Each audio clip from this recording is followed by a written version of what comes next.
todas las iglesias es común que haya letreros anunciando cada iglesia. Si ustedes ven en el lado izquierdo de esta iglesia hay un letrero donde anuncia la escuela dominical y el servicio. Hay otras iglesias que tienen letreros que anuncian Dios es bueno, vengan a la iglesia, acá todos son bien recibidos. Y esta iglesia, una iglesia que vimos, tenía un letrero grande que decía: se predica al Cristo crucificado. Un buen letrero. Pero empezó a crecer la maleza, empezó a crecer esas flores que vienen y se enredan, y no le daban buen mantenimiento al letrero, hasta que tapó la última letra, la palabra crucificado. Entonces la gente solamente veía: aquí se predica a Cristo. Pasaron 3 meses más y la maleza cubrió la siguiente palabra, que era Cristo. El aviso solamente se leía: aquí se predica. Nada más. Ese es el estado presente de la iglesia latina en los Estados Unidos. Se predica de prosperidad, se predica de para de sufrir, se predica ven y recibe tu milagro, se predican mensajes optimistas, positivos. Muchos de ellos te hacen sentir bien, pero ya no se predica del Cristo crucificado. Por eso, como título al mensaje le he puesto: cuando Dios incomoda. Porque ahora para muchos el predicar de Cristo incomoda.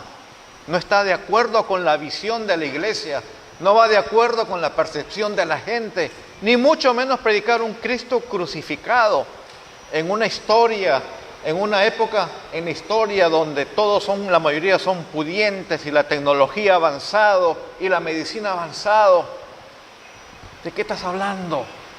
Cristo crucificado. Para muchos es un inconveniente, pero déjenme decirles, para nosotros no lo es. Porque el Señor dijo: todo pasará, pero no pasará la palabra de Dios. Amén. La palabra de Dios permanece para siempre, porque el que la dio es un Dios eterno. Y sí predicamos a Cristo, y un Cristo que fue crucificado. Entonces esta mañana, como ustedes tienen el texto de 1 Corintios 1:18, se leen en nombre del Padre, del Hijo y del Espíritu Santo. Y los que tengan oídos que oigan lo que el Señor dice. Porque la palabra de la cruz es necedad para los que se pierden, pero para nosotros los salvos es poder de Dios. Pablo es el autor de esta epístola, de esta carta que les escribe a nuestros difíciles y terribles hermanos de la iglesia de Corinto. Era una iglesia dividida. Habían unos que seguían el liderazgo de un joven que se llamaba Apolos, otros seguían a Pedro, otros seguían a Cristo. Y Pablo rehusó ser parte del sectarismo, de la división, con todos los problemas que esta iglesia tenía. Habían hermanos que se estaban enjuiciando entre ellos mismos. Habían hermanos que se estaban emborrachando durante la cena del Señor. Había un hermano que estaba cometiendo incesto con su madrastra. Y la iglesia estaba en un pésimo estado. Sin embargo, la solución para Pablo fue: nosotros predicamos a un Cristo crucificado. Aunque sea un mensaje absurdo para la sociedad, para nosotros los que estamos siendo salvos es una palabra de poder. Amén. El mundo, en su sabiduría, rechazó la existencia de Dios. Aunque Dios desplegó toda su gloria. Yo no sé cuándo ustedes miran en la noche y vean todas las constelaciones y miran todas las estrellas. Al menos yo lo hago casi todas las noches y veo: wow, qué maravilloso es el Señor. Cuando veo que el sol sale por el este y se oculta por el oeste, veo que hay ciclos, veo que hay leyes que funcionan. Qué maravilloso es el Señor. Cuando Jenny me enseña sus flores bonitas que están germinando y floreciendo de distintos colores y distintos tamaños, veo que hay un diseñador. Dios ha desplegado su sabiduría, su existencia en lo creado, pero el mundo no lo aceptó. Por eso cuando leemos el capítulo 1 de Romanos, dice, por lo tanto, no creyeron a Dios y se han dedicado a adorar ídolos hechos a su imagen y semejanza. Entonces, ¿qué es lo que pasa, hermanos? Es que este evangelio que nosotros tenemos es un evangelio de poder. Porque el Espíritu Santo y su poder que actúa nos da la capacidad de nacer de nuevo. No es fácil nacer de nuevo. Jesús dice que no es la voluntad de nosotros lo que produce ese nuevo nacimiento. Es la voluntad del Espíritu, es la voluntad del Padre. Y eso requiere un enorme poder, porque todos nosotros hemos nacido con ese espíritu muerto. Que la imagen de Dios con la cual creó a Adán y Eva ha sido totalmente distorsionada. Muchos creen que se ha perdido totalmente, pero yo soy uno de los que opina que todavía queda algo de la imagen de Dios en el ser humano. Todavía podemos razonar, algunos de nosotros. Sabemos distinguir entre el bien y el mal. Y el único que puede restaurar la imagen de Dios en nosotros es el mismo Dios que nos rescata y que nos da poder de ser llamados hijos de Dios. En el versículo 21 dice, pues ya que en la sabiduría de Dios el mundo no conoció a Dios, por medio de su propia sabiduría, agradó a Dios mediante la necedad, ¿de qué? De la predicación. Lo importante que es la predicación. La necesidad de la predicación para salvar a los que creen. Fíjese, este mensaje es determinante. Si tú crees, eres salvo. Y si no lo crees, estás perdido. El mensaje de Cristo divide en dos al mundo. A los que creen y a los que no creen. No hay un sitio neutro en esta situación. No eres medio salvo. No existe un purgatorio donde tu familia te pueda sacar después de muerto. Esa es una invención doctrinal por las autoridades eclesiásticas católicas. No hay personas neutras. O eres salvo o no eres salvo. Y el Señor nos ha encomendado a nosotros la labor de la predicación. Pero no podemos predicar un evangelio suave, bonito, que te acomoda, que te hace sentir bien, que cuando sales de acá sales con tu ego elevado y has sentido que alguien te ha dado un masaje en tu espalda. Prendan la televisión y véanos en YouTube.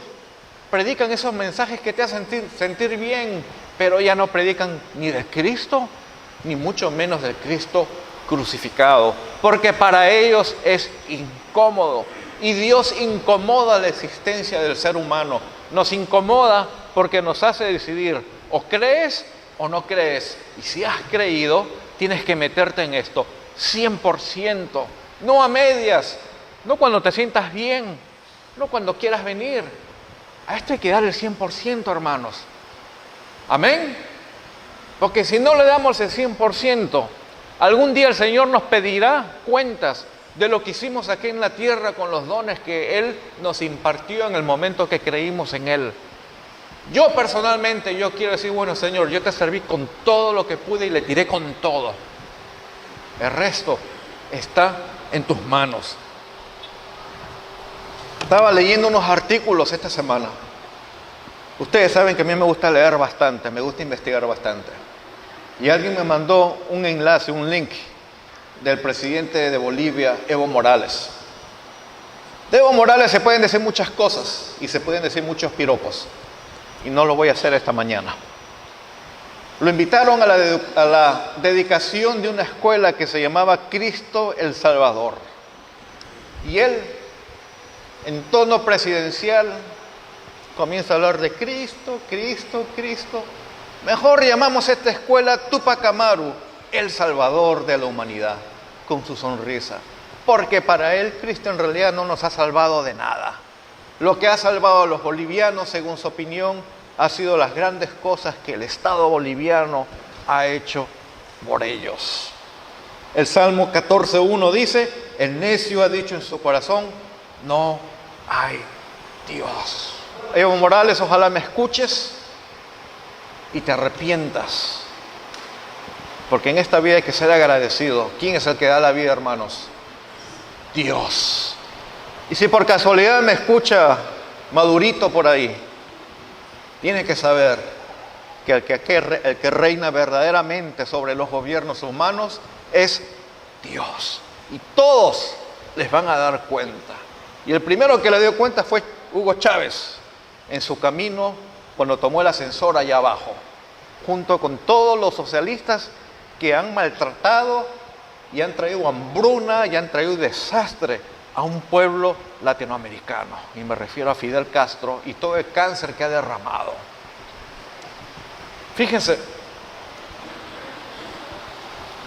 la sabiduría de Dios viene a través de una locura. Y la locura es creer en un Mesías que se encarnó, que fue crucificado, que murió y que resucitó. Por eso Pablo recalca estas cosas sobre los corintios.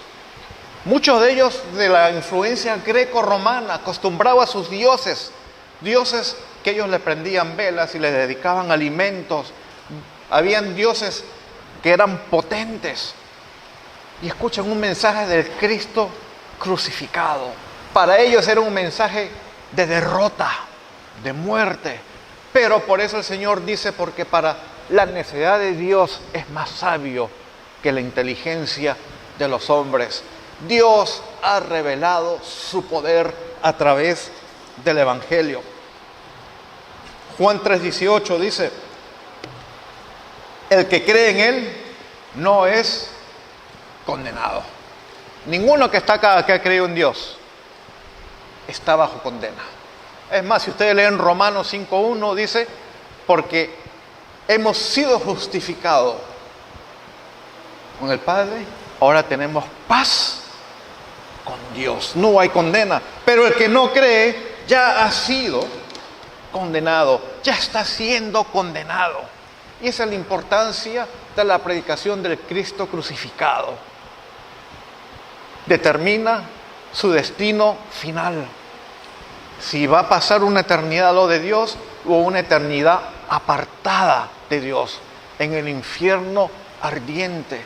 Fíjese lo importante que es la predicación.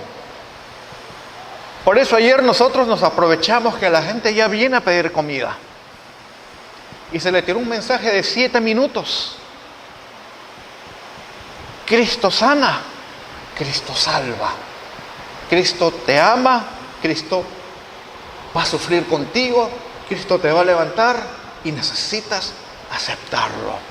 Acá se predica al Cristo crucificado. Y esa es una inconveniencia para algunos, pero déjenme decirles, no es una inconveniencia para la palabra donde Dios se ha revelado. Romanos 1:16 dice, porque no me avergüenzo. ¿De qué hay que avergonzarse?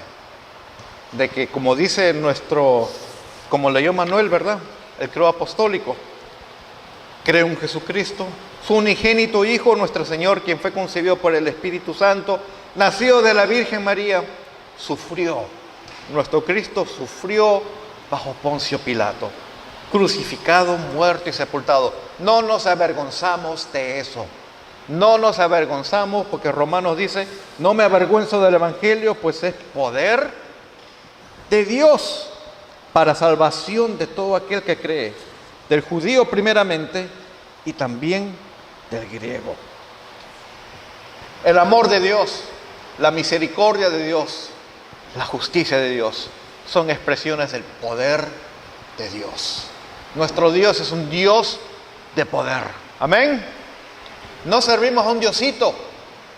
No servimos a alguien que está colgado en una pared, en una madera. No prendemos velitas a los santos buscando favores.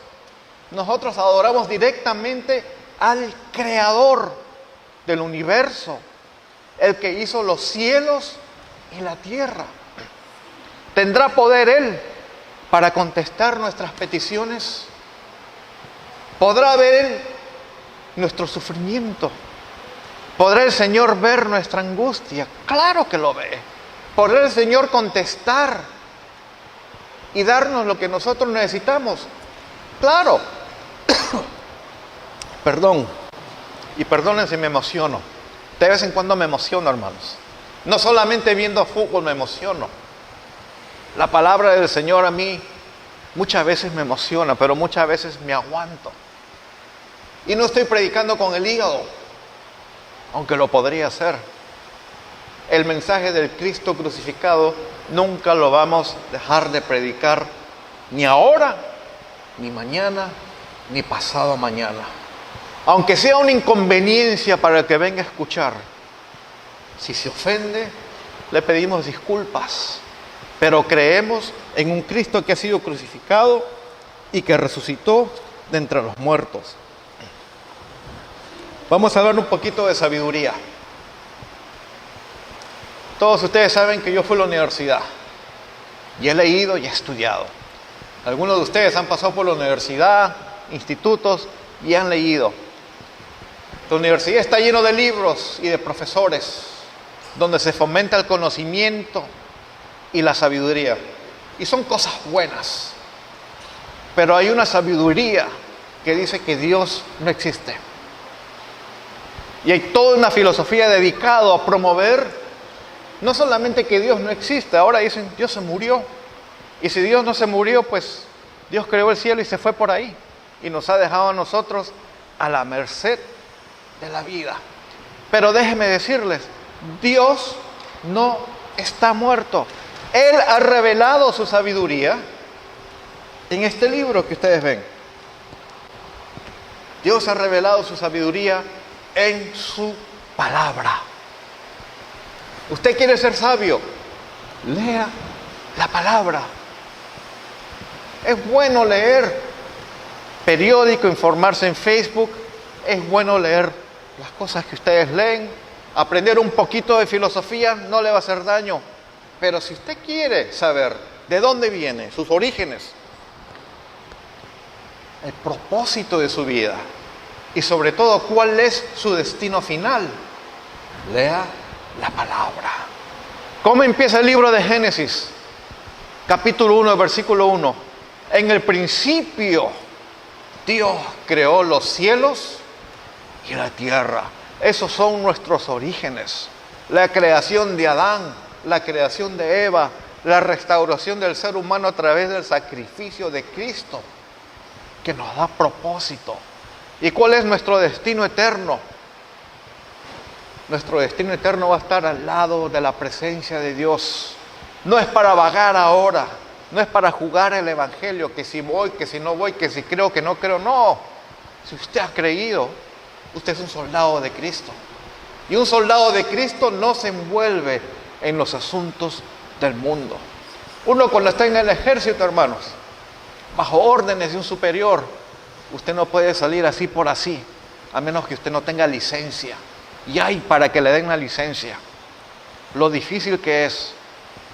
Usted ahora es un soldado de Cristo, un embajador de Dios.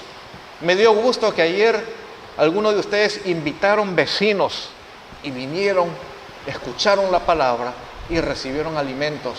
Me da gusto que ustedes sean parte de ese mensaje, porque vale la pena, porque determina si esa persona va a pasar una eternidad cerca de Dios o lejos de Dios. Corintios 1:24 dice: sin embargo, para los llamados, tanto judíos como griegos, Cristo es poder de Dios y sabiduría de Dios.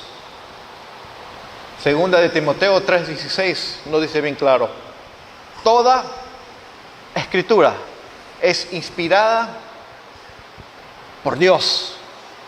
Inspirada, soplada, tiene origen en la persona de Dios. Nuestros 66 libros que llegaron a este canón, a esta Biblia, esta pequeña biblioteca, es inspirada por Dios. No lo use para poner una lámpara en su cuarto. No lo use para poner un televisor por debajo.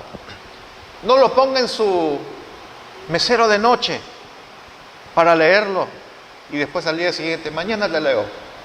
Y mañana te leo. Léalo.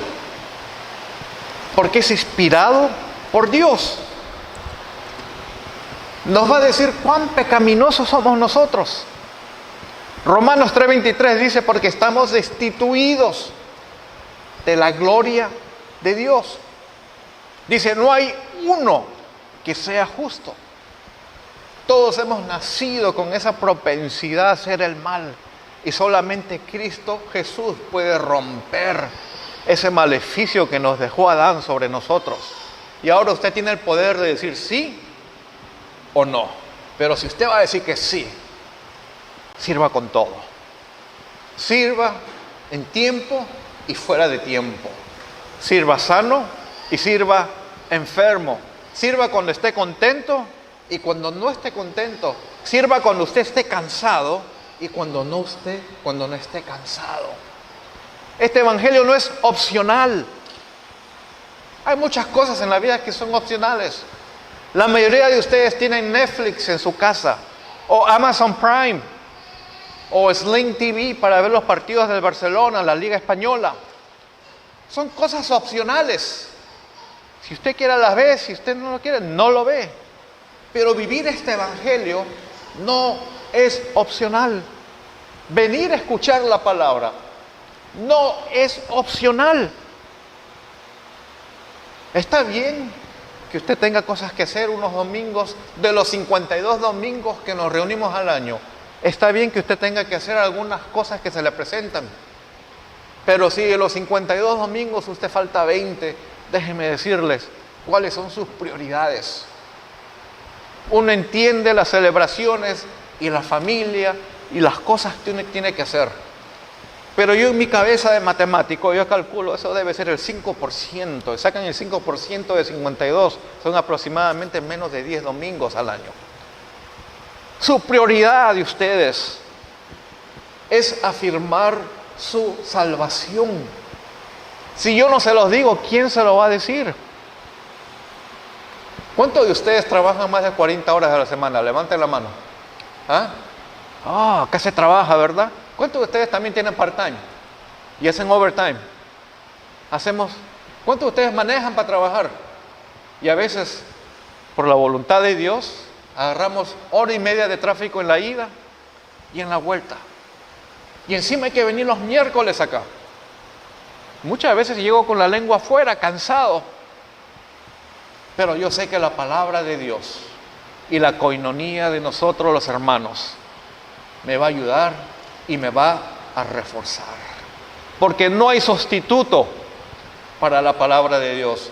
YouTube, esos predicadores de la televisión, Charles Stanley, que es excelente, David Jeremiah, que es excelente, tan buenos como pueden ser, no es sustituto para venirse a congregar. No es opcional, hermanos. Si no lo sabían, ahora ya lo saben. Incomoda a Dios, ¿verdad? Dios incomoda. ¿Cuántos de ustedes han venido cansados a servir unos sábados? Especialmente si han tenido una actividad el viernes. ¿Cuántos de ustedes arrastran ese cansancio? Que ya llegan, ay Señor, déjame dormir este domingo un poquito más. Así estaba yo hasta que mi perro se puso a llorar a las 6 de la mañana. Dije, ay Señor, ¿será el perro? ¿Será tu voz? ¡Qué terrible! Media hora más, Señor. Porque uno solamente no viene a predicar. El alma y el espíritu hay que prepararlo. Leer las escrituras en la mañana. Agarrar un periodo de tiempo para orar y arrepentirme. Y que dejar que la palabra penetre al corazón. Esto no es opcional, hermanos. Hemos pasado un verano caliente en esta iglesia. Y han habido sábados donde la temperatura ha pasado más de los 80 grados acá. Y hemos venido a servir con sudor y dolor y hambre. Pero no lo hacen para un reconocimiento humano.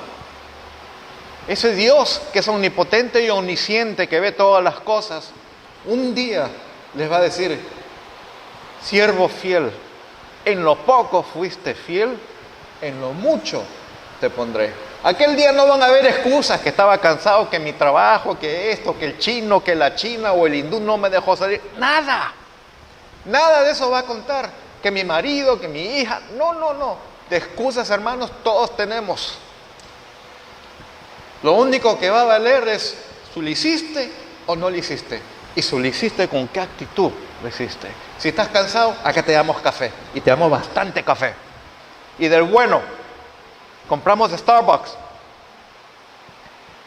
Me gustaría poner una cafetería ahí atrás. Y en vez de Starbucks, ponerle Christbuck.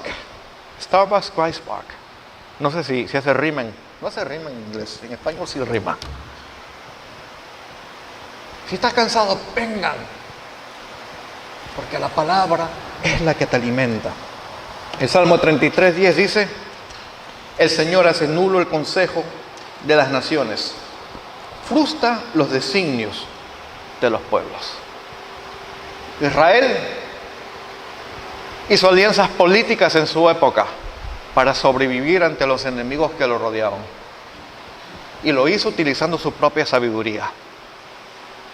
Y la mayoría de las veces no le ha funcionado. Déjenme decirles, Dios no necesita hacer alianzas con nadie para protegerlos a ustedes. Porque es un Dios de poder y de fuerza y de capacidad. Dios no negocia con el diablo para decirte, no me lo toques mucho, te doy esto. No.